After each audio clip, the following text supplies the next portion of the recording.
Bismillahirrahmanirrahim. Ya, kita lanjutkan pembahasan saya yang kemarin sewaktu menggantikan Ustaz Dinul Haq, yakni tentang zikir-zikir yang diajarkan oleh Rasulullah Sallallahu Alaihi Wasallam. Nanti ada satu zikir yang akan kita bahas ya. Nah, di antara zikir yang tidak boleh ketinggalan, kemarin mungkin mereview apa yang saya sampaikan, yakni zikir pagi petang, yakni zikir-zikir perlindungan. Ya, apa kemarin Pak? A'udzu bikalimatillahi tammati min syarri ma khalaq 3 kali. Kemudian bismillahilladzi la yadurru ma'asmi syai'un fil ardi wala fis sama'i wa huwas samiul alim. Jadi ini enggak boleh ketinggalan. Pada subuh 3 kali, pada asar 3 kali. Kemudian ditambah lagi 3 surat andalan, yakni trikul ya. 3 surat andalan, qul a'udzu birabbil falaq, qul a'udzu birabbin nas, qul huwallahu ahad 3 kali, tambah ayat kursi. Dan ini zikir-zikir perlindungan kepada Allah Subhanahu wa taala agar kita terhindar dari bahaya. Karena terkadang kita begitu keluar rumah ada mara bahaya yang mengintai kita. Jadi kemarin saya sempat kaget juga, ada kawan di Karangbugis itu ya, bapak-bapak yang dia ke masjid menggunakan tongkat, 2 tongkat itu, artinya dia nggak bisa berjalan normal. Saya tanya sama teman, kenapa dia bisa seperti itu? Katanya dia baru saja jatuh dari mana gitu kan. Kemudian dia sebelum Ramadan kemarin naik mobil, nyebrang mau beli nasi kuning, tabrak oleh motor dengan kecepatan tinggi. Ya, motornya motor gede, motor Aerox kalau tidak salah. Ini mohon maaf kalau yang punya motor Aerox ya. Saya nggak boleh sebutkan kalau namanya Ustaz Anzar ya. Tapi kalau boleh salah aman. Ya itu. Baru keluar untuk beli nasi kuning, kemudian ditabrak oleh motor dengan kecepatan tinggi sehingga kemudian terpental sehingga bermeter-meter. Subhanallah, baru saya jatuh kemudian ditabrak motor pula. Nah, inilah hal-hal yang seperti ini yang kita minta kepada Allah Subhanahu wa taala agar Allah Subhanahu wa taala melindungi kita dari hal-hal yang semacam ini, dari mara bahaya yang semacam ini. Makanya zikir-zikir tadi harus senantiasa kita baca, jangan sampai lepas sesibuk apapun kita ya. Kalau nggak hafal, baca dulu Pak, nanti bisa di-download di internet ya, atau ditulis nanti kalau ada yang mau bisa saya tuliskan untuk kemudian dibaca. Insya Allah mungkin kalau dibaca tiap hari pagi petang itu mungkin ya seminggu hafal itu insya Allah hafal seminggu. Nah, ini penting sekali ya, penting sekali. Apa yang dirahmati Allah Subhanahu wa taala, di antara 101 zikir pagi petang yang juga diajarkan oleh Rasulullah sallallahu alaihi wasallam, yakni ada sebuah doa ya. Allahumma inni as'aluka ilman nafi'an wa rizqan thayyiban wa amalan mutaqabbalan. Allahumma inni as'aluka ilman nafi'an wa rizqan thayyiban wa amalan mutaqabbalan.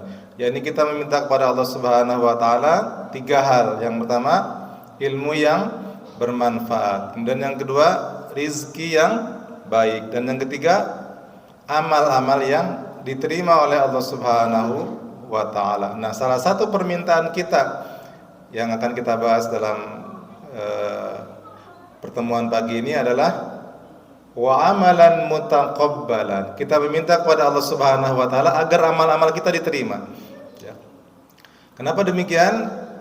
Karena ternyata di akhirat nanti ada orang yang datang kepada Allah Subhanahu wa taala dengan bangganya dia menyetorkan amalnya, menunjukkan amalnya kepada Allah Subhanahu wa taala yang sangat banyak. Kan tapi ternyata amalnya sia-sia, terhapus.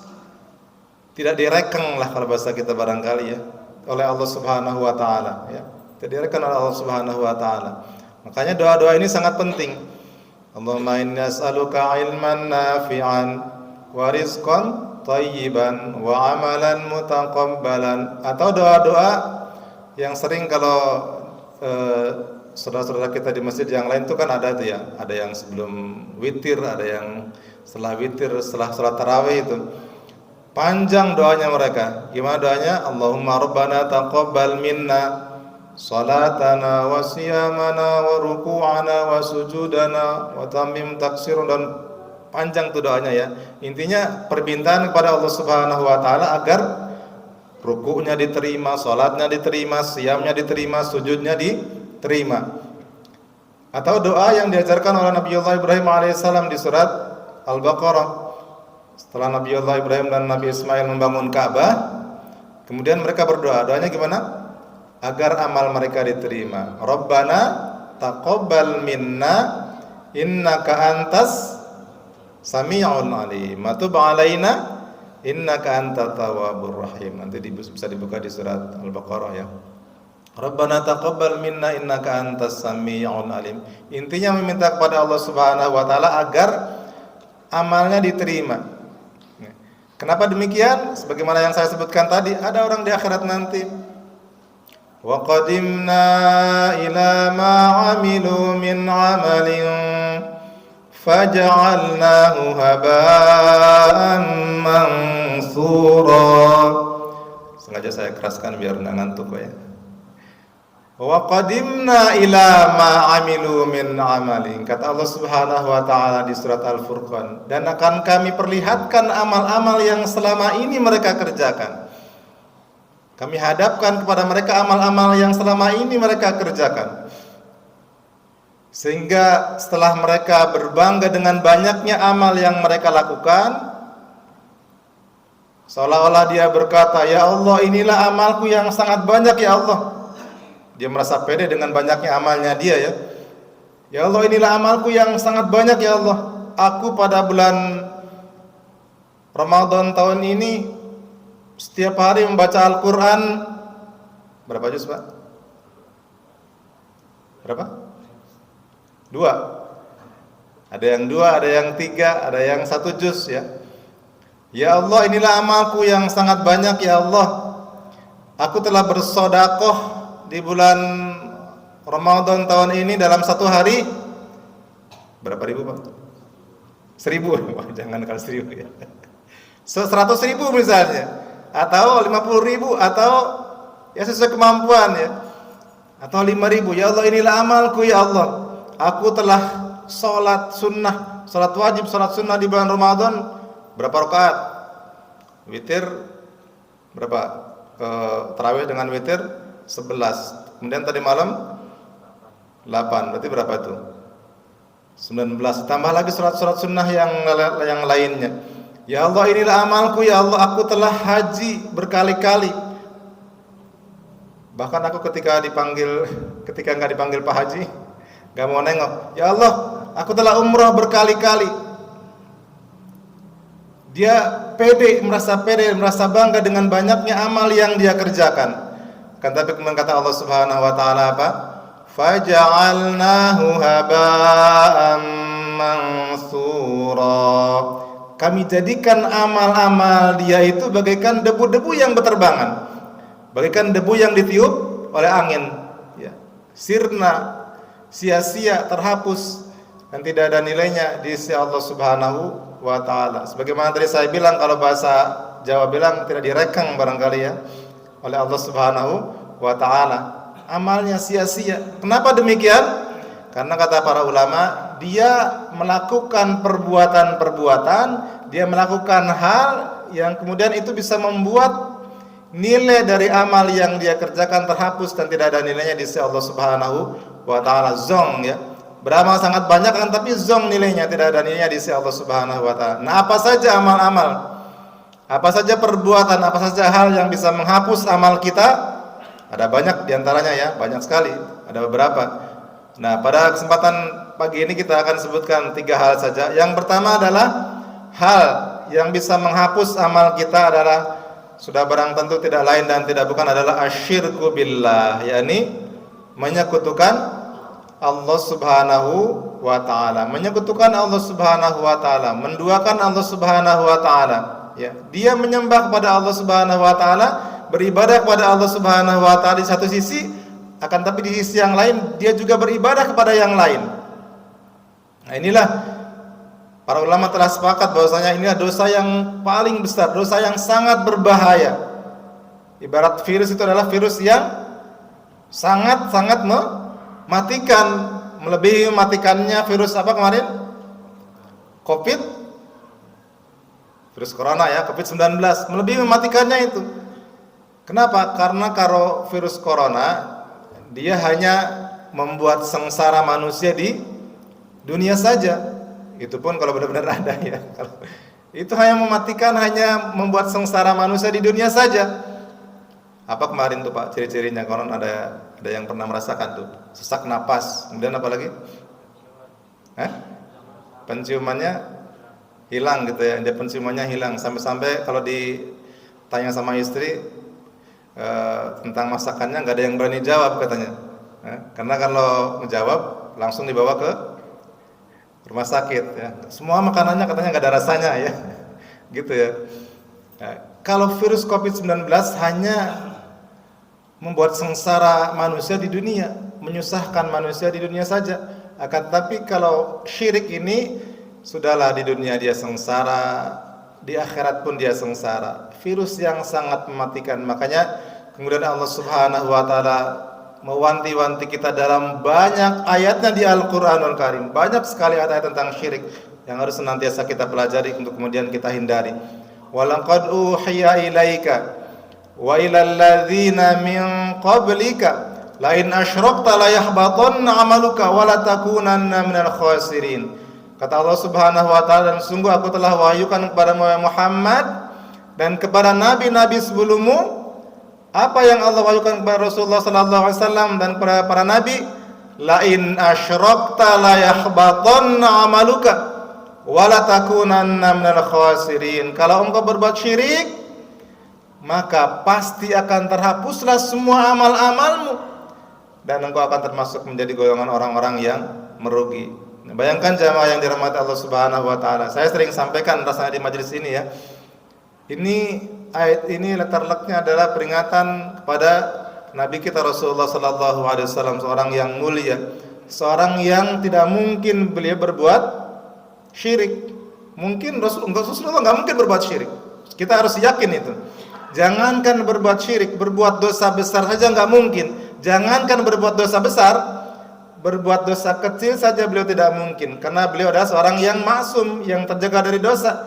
Begitu beliau melakukan kesalahan langsung ditegur oleh Allah Subhanahu wa taala. Misalnya ketika ada sahabat bertanya kepada beliau, kemudian beliau mengucapkan apa? Besok, langsung ditegur oleh Allah Subhanahu wa taala. Gimana tegurannya? Di surat Al-Kahfi itu ya. Wala taqulanna li syai'in inni fa'ilun dzalika ghada illa an yasha Allah. Ya. Wahai Muhammad, janganlah kamu ketika ditanya sesuatu berkata besok, akan tapi katakanlah insya Allah. Walaupun hari ini insya Allahnya sudah diplesetkan ya. Kalau orang Indonesia bilang insya Allah biasanya nggak datang ya. Besok datangnya ke undangan saya. Dijawab insya Allah. Biasanya kalau orang Indonesia insya Allah nggak datang gitu ya. Kemudian misalnya lagi di ayat yang lain ketika Rasulullah SAW mengharamkan madu misalnya. Madu yang mana Pak? Kalau dengar kata-kata madu rasanya gitu. Ya langsung ditegur oleh Allah Subhanahu wa taala, ya ayuhan nabiyyu lima tuharrimu ma ahallallahu lak. Kenapa engkau mengharamkan apa yang Allah halalkan? Di ayat yang lain misalnya ketika Rasulullah sallallahu alaihi wasallam bermuka masam terhadap salah seorang sahabat yang mulia, yang buta, yang tidak bisa melihat. Siapa namanya? Abdullah ibnu Ummi Maktum ya, Abdullah ibnu Maktum, seorang yang buta yang tidak bisa melihat. Ketika Rasulullah bermuka masam kepada beliau langsung ditegur oleh Allah Subhanahu wa taala. Turunlah surat Abasa wa tawalla an ja'ahul a'ma. Kenapa engkau bermuka masam dan berpaling? Ya, langsung ditegur oleh Allah Subhanahu wa taala. Rasulullah enggak mungkin berbuat kecil saja, dosa kecil saja enggak mungkin. Akan tapi entah demikian Rasulullah yang mulia ini, yang tidak mungkin berbuat syirik, tidak mungkin berbuat dosa besar, tidak mungkin berbuat dosa kecil saja, masih diperingatkan oleh Allah Subhanahu wa taala, la in asyrakta la yahbatanna 'amaluka. Kalau engkau berbuat syirik, maka pasti akan terhapuslah semua amal-amalmu. Wala takunanna minal khasirin, dan engkau akan termasuk menjadi golongan orang-orang yang merugi. Maka jamaah yang dirahmati Allah Subhanahu wa taala, mari kita hindari syirik ini. Mari kita pelajari syirik ini, ada syirik akbar, syirik kecil, apa saja jenis-jenisnya. Untuk apa? Untuk kemudian kita menghindarinya. Sebagaimana yang dikatakan oleh sahabat Hudzaifah bin Yaman, kana an-nasu, kata beliau, yas'aluna Rasulullah sallallahu alaihi wasallam 'anil khair wa kuntu as'aluhu 'anil syarri makhafatan ayyudrikani. Adalah manusia, kata beliau, senantiasa bertanya kepada Rasulullah sallallahu alaihi wasallam tentang kebaikan, akan tapi aku senantiasa bertanya, belajar kepada Rasulullah sallallahu alaihi wasallam tentang keburukan. Untuk apa? Makhafatan ayyudrikani, agar aku bisa menghindari keburukan tersebut. Nah, ini syirik jamaah yang dirahmati Allah taala. Kita pelajari, kemudian kita hindari. Dosa yang sangat berbahaya sekali. Makanya jangan sampai sekali-kali kita mencoba melakukannya. Mencobanya saja jangan, apalagi melakukannya. Kenapa demikian? Karena ketika seseorang melakukan kesyirikan dan dia tidak bertobat dari kesyirikannya sampai matinya, maka akan sia-sia semua amalnya, terhapuslah semua amalnya. La yahbatanna 'amaluka. Salatnya yang berrakaat-rakaat sudah enggak terhitung rakaatnya sampai jidatnya hitam misalnya. Puasanya yang bukan hanya puasa Ramadan, puasa sunnah Senin Kamis, puasa Daud. Haji umrohnya yang berkali-kali, sedekahnya yang bukan hanya puluhan juta, mungkin ratusan juta. Ketika dia melakukan kesyirikan dan dia tidak bertobat dari syiriknya, maka akan terhapuslah semuanya. Tidak ada nilainya sama sekali di sisi Allah Subhanahu wa taala. Nah, kemudian Allah Subhanahu wa taala juga menjelaskan kepada kita bahwasannya sungguh orang yang paling sial adalah orang yang berbuat syirik. Wa may yusyrik billahi faka'annama kharra minas sama'i fatakhtafu at-tayru aw tahwi bihi ar-rihu fi makanin sahih. Sungguh orang-orang yang syirik, kata Allah Subhanahu wa taala, dia bagaikan orang yang jatuh dari langit kemudian disambar burung dan dilemparkan atau diterbangkan ke tempat yang jauh. Kalau bahasa kita barangkali orang yang syirik itu sudah orang bagaikan sudah dia jatuh kemudian tertimpa tangga masuk ke dalam lubang buaya, ya, sudah jatuh tertimpa tangga masuk ke dalam lubang buaya. Ini orang yang syirik, sungguh dia sial betul. Sesia-sialnya orang sial inilah orang-orang yang syirik. Wa may yusyrik billahi faka'annama kharra minas sama'i fatakhtafu at-tayru tahwi bihi fi makanin sahih. Maka inilah hal pertama yang harus kita hindari agar amal-amal kita senantiasa diterima oleh Allah Subhanahu wa taala. Kemudian yang kedua, hal yang bisa menghapus amal-amal yang selama ini kita kerjakan adalah ketika seseorang mempunyai penyakit hati yang bernama al-hasad. Apa itu, Pak? Al-hasad itu apa? Iri, dengki, dendam, dan sejenisnya. Nah, cirinya apa? Ciri dari al-hasad ini, ciri yang paling mudah disingkat SMOS. Susah melihat orang senang, senang melihat orang susah, ya. Ketika melihat saudaranya, tetangganya mendapatkan kenikmatan, jengkel dia, enggak suka dia. Melihat tetangganya bisa beli motor, pusing kepalanya, ya. Melihat saudaranya, tetangganya bisa beli mobil, bisa bangun rumah yang besar, jengkel dia, ya, jengkel dia. Mungkin sampai sakit dan masuk rumah sakit, bahkan mungkin bisa sampai meninggal, ya. Saking enggak sukanya dia melihat saudaranya mendapatkan kesenangan dari Allah Subhanahu wa taala. Sebaliknya, ketika dia melihat saudaranya, melihat tetangganya mendapatkan keburukan, celaka misalnya, senang dia, berbangga hati dia, senang betul dia. Sampai-sampai dia berkata, "Tuh kan, dari dulu sudah saya bilang juga apa dari dulu? Orang uangnya uang haram sih katanya, uangnya uang hasil korupsi sih katanya. Tuh kan, dia sekarang begitu kan." Pendek kata dia enggak suka betul dia kalau lihat saudaranya mendapatkan kesenangan, dan senang kalau melihat saudaranya itu, kalau melihat tetangganya, kalau melihat saudaranya yang lain kemudian mendapatkan keburukan. Nah, inilah salah satu ciri dari al-hasad. Makanya Rasulullah sallallahu alaihi wasallam kemudian mewanti-wanti kita dalam sebuah hadis, iyyakum wal hasad.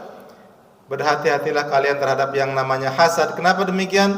Fa innal hasada ya'kulul hasanati kama ta'kulun narul hataba. Karena sungguh hasad itu, iri, dengki itu akan memakan kebaikan kalian sebagaimana api yang memakan kayu bakar. Kita bisa lihat Pak, ketika api memakan kayu bakar gimana tuh?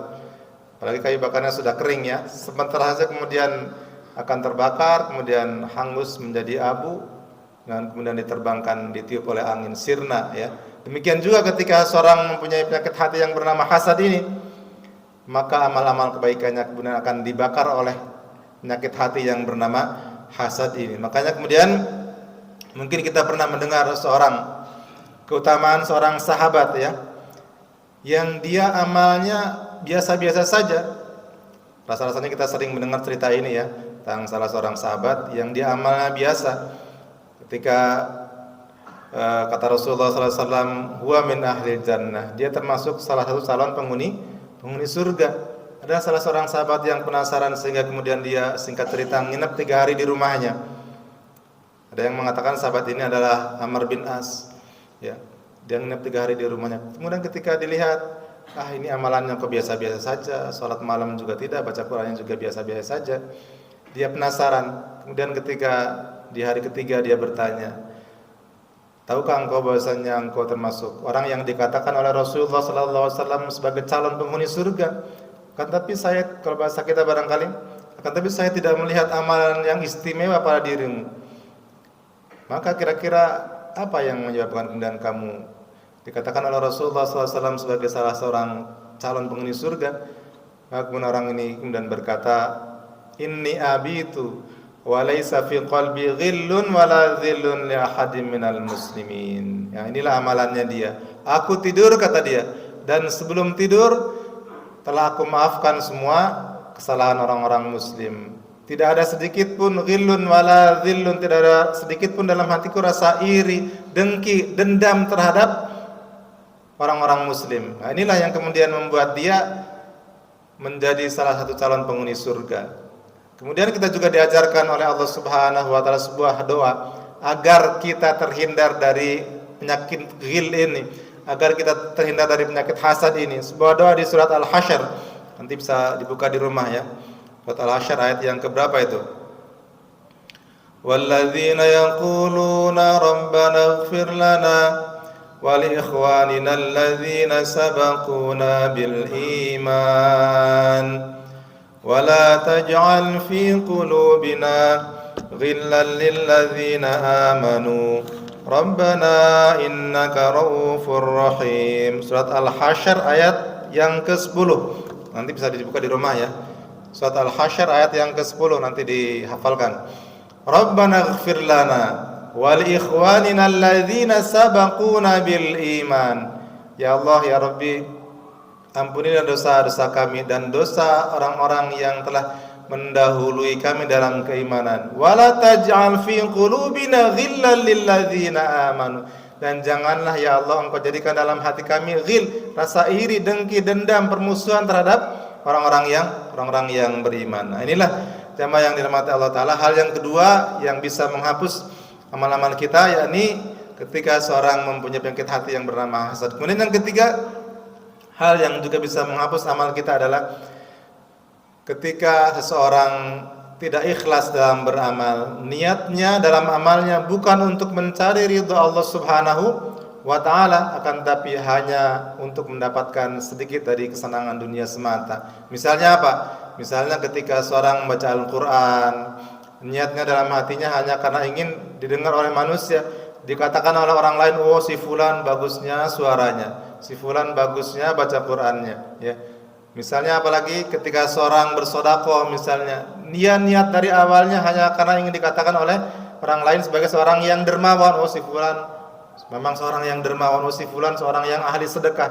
Bahkan di sebuah hadis disebutkan ya, ada orang yang juga dia seolah-olah dia berperang, berjihad di jalan Allah Subhanahu wa taala, akan tapi niatnya sebenarnya bukan untuk mencari ridha Allah Subhanahu wa taala. Niatnya hanya karena ingin dikatakan oleh manusia sebagai seorang pahlawan.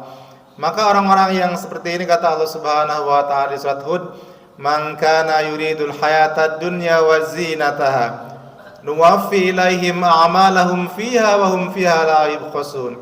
Orang-orang yang niat dari awalnya, tujuan dalam beramalnya hanya karena ingin mendapatkan kehidupan duniawi semata dan perhiasannya, maka akan Allah berikan apa yang mereka niatkan di dunia dan sedikit pun mereka tidak akan dirugikan.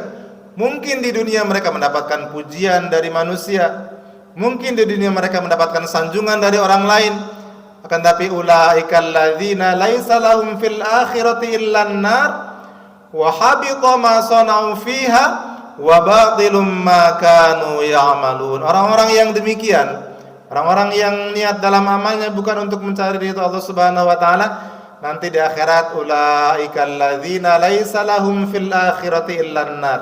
Mereka nanti di akhirat tidak akan mendapatkan apa-apa illan nar, kecuali neraka.